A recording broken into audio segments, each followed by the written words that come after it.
दोस्तों नमस्कार। देश की सियासत में और लोकसभा चुनाव में उत्तर प्रदेश की क्या भूमिका है उससे आप सब वाकिफ हैं। सबसे ज्यादा 80 लोकसभा की सीटें हैं और इसलिए माना जाता है कि उत्तर प्रदेश ही दिल्ली का रास्ता तय करता है।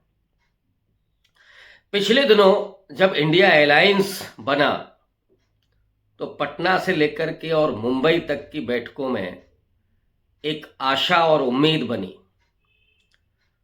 और तमाम राजनीतिक दल एक साथ आकर के भारतीय जनता पार्टी के शासन का और उसकी सत्ता का मुकाबला करने के लिए एकजुट हुए।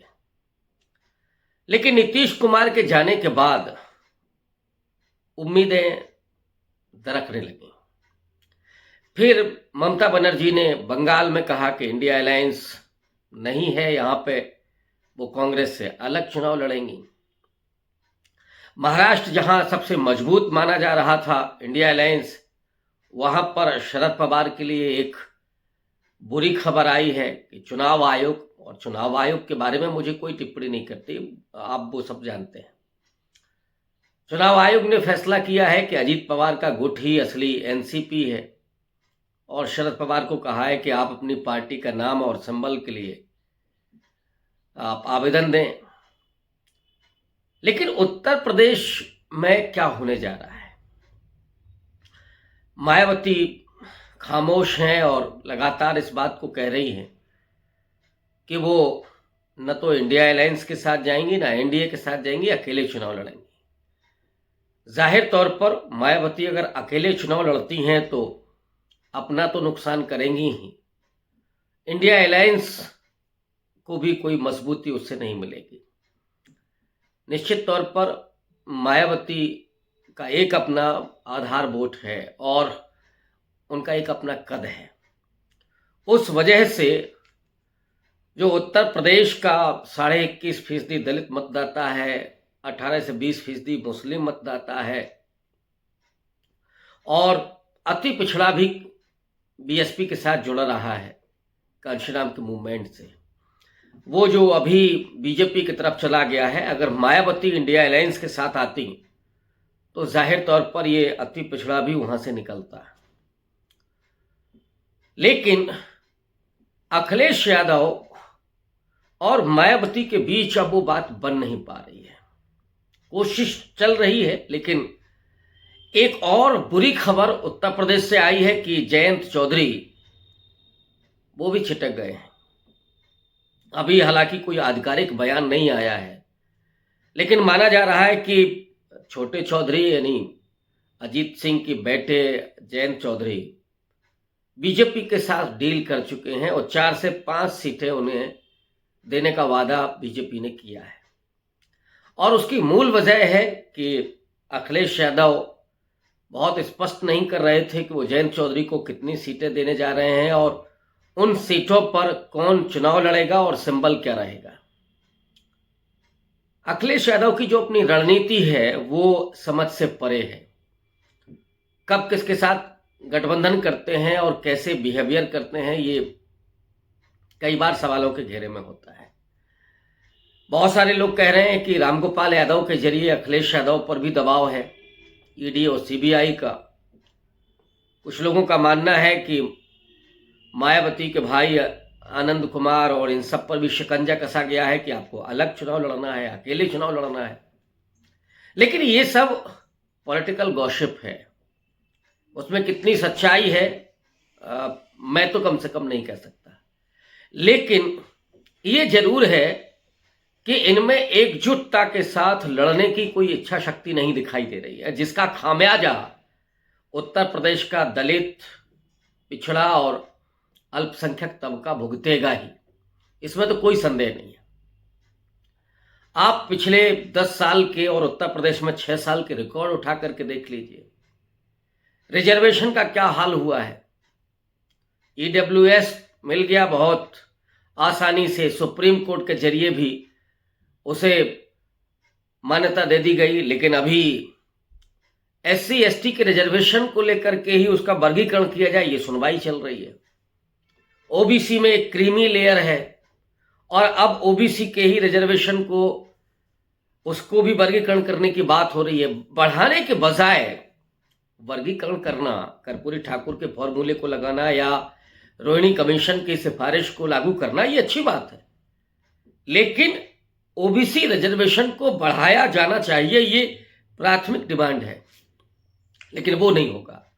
सुप्रीम कोर्ट भी जाहिर तौर पर, जज भी कोई देवतुल्य तो होते नहीं हैं, जज भी इंसान ही हैं, और इंसान है तो इंसान की अपनी जातियां भी हैं अगर भारत में हैं, और यहाँ तो जाति के हिसाब से आपके हित अहित होते हैं, बहुत सारी मानसिकता होती है।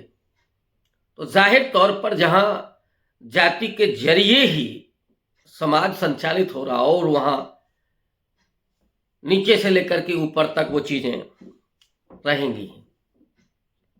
लेकिन मैं जिस बात को यहां रेखांकित करना चाहता हूं कि एक बड़ा घटनाक्रम भी हुआ है उत्तर प्रदेश में ही। अखिलेश यादव ने पिछले दिनों कहा था कि उन्हें भारत जोड़ो न्याय यात्रा को लेकर के कोई आमंत्रण नहीं मिला, कोई बुलावा नहीं आया। फिर मल्लिकार्जुन खड़गे जो कांग्रेस पार्टी के राष्ट्रीय अध्यक्ष हैं, उन्होंने अखिलेश यादव को आमंत्रण पत्र भेजा। कल अखिलेश यादव ने खड़गे जी को चिट्ठी लिखी और उनका शुक्रिया अदा किया और ये आश्वासन दिया कि जब राहुल गांधी उत्तर प्रदेश में आएंगे तो 16 फरवरी को वो रायबरेली या अमेठी में उनको ज्वाइन करेंगे। यानी भारत जोड़ो न्याय यात्रा को राहुल गांधी के साथ अखिलेश यादव ज्वाइन करेंगे।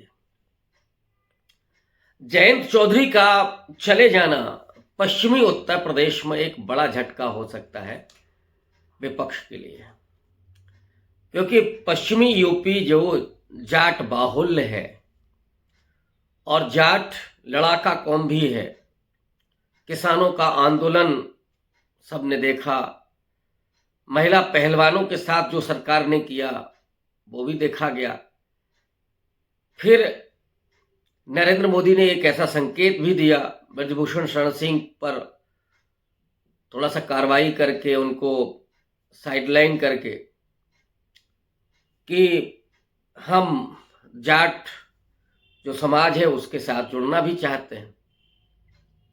तमाम अपमान और अन्याय के बावजूद अगर बीजेपी जयंत चौधरी को अपने साथ जोड़ने में कामयाब होती है तो डेफिनेटली एक बड़ा झटका होगा, और ये दिखाता है कि जयंत चौधरी की अपनी धर्मनिरपेक्षता को लेकर के जो प्रतिबद्धता है वो कितनी कमजोर है।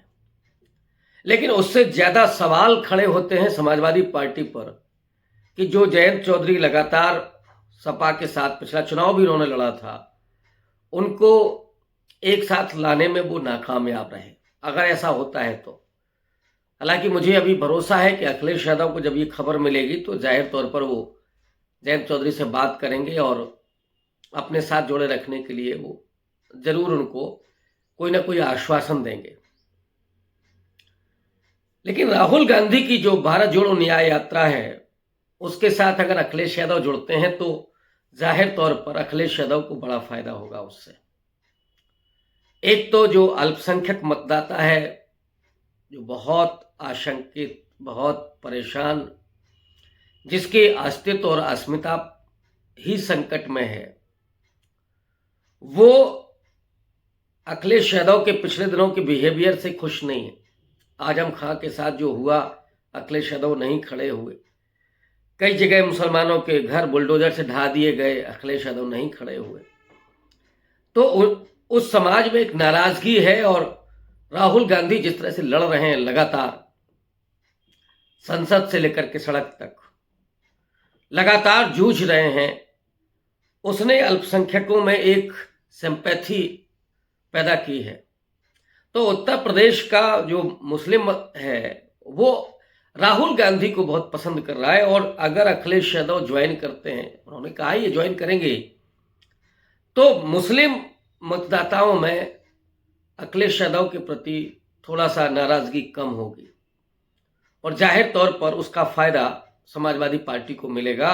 और ये कदम अखिलेश यादव ने बड़ी चतुराई के साथ उठाया है। लेकिन उन्हें कोशिश करनी चाहिए कि जयंत चौधरी भी उनके साथ बने रहें, चंद्रशेखर उनके साथ जुड़े, कुछ और जो छोटे राजनीतिक दल हैं, अपना दल कमेराबादी वो तो अभी उनके साथ हैं ही, उनको भी इंटैक्ट रखें, सम्मान दें। विपक्ष में सबसे बड़ी जो कमी दिखाई पड़ती है वो है छोटे छोटे राजनीतिक दलों को सम्मान नहीं देना, उनको भागीदारी नहीं देना। या समाजवादी पार्टी ने अति पिछड़ों को जोड़ने के लिए, दलितों को जोड़ने के लिए वो अभी प्रयत्न नहीं किया है। केवल एंटी बीजेपी वो वोट नहीं आएगा सपा के साथ। अखिलेश यादव को वो दिखाना पड़ेगा, जाना पड़ेगा लोगों के बीच में, अति पिछड़ों के बीच में, दलितों के बीच में, और उनको सम्मान भी देना होगा, उनको भागीदारी भी देनी होगी। तो जाहिर तौर पर उनका वोट बैंक बढ़ेगा, उनकी ताकत बढ़ेगी, राजनीतिक उनको बल मिलेगा। राहुल गांधी जिस तरह से लड़ रहे हैं उसका भी फायदा समाजवादी पार्टी को मिलेगा।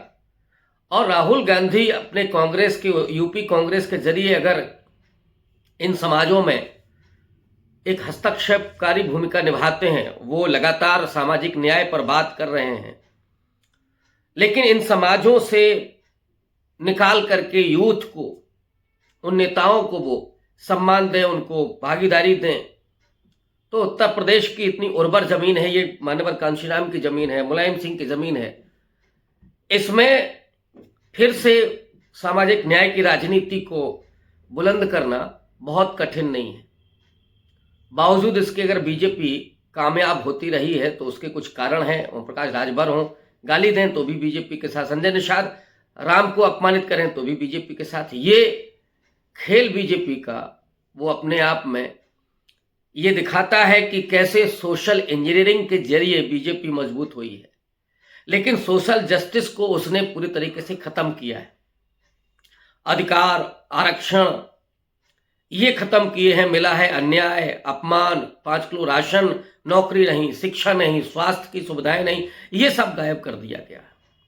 लगातार बुलडोज किया जा रहा है। अगर वो यादव ताकत बन रहा है तो उसको बुलडोज किया जा रहा है, मुस्लिम को बुलडोज किया जा रहा है, दलितों और अति पिछड़ों पर जुल्म होते हैं तो उनको न्याय नहीं मिलता है। इस बात को राहुल गांधी को, अखिलेश यादव को लोगों के बीच में जाकर के रखनी होगी और उनको विश्वास दिलाना होगा और उन्हें सम्मान और प्रतिनिधित्व देना होगा। तो जाहिर तौर पर उत्तर प्रदेश में वो नरेंद्र मोदी को आसानी से रोक सकते हैं। ये होगा क्या, सवाल ये है। बहुत शुक्रिया।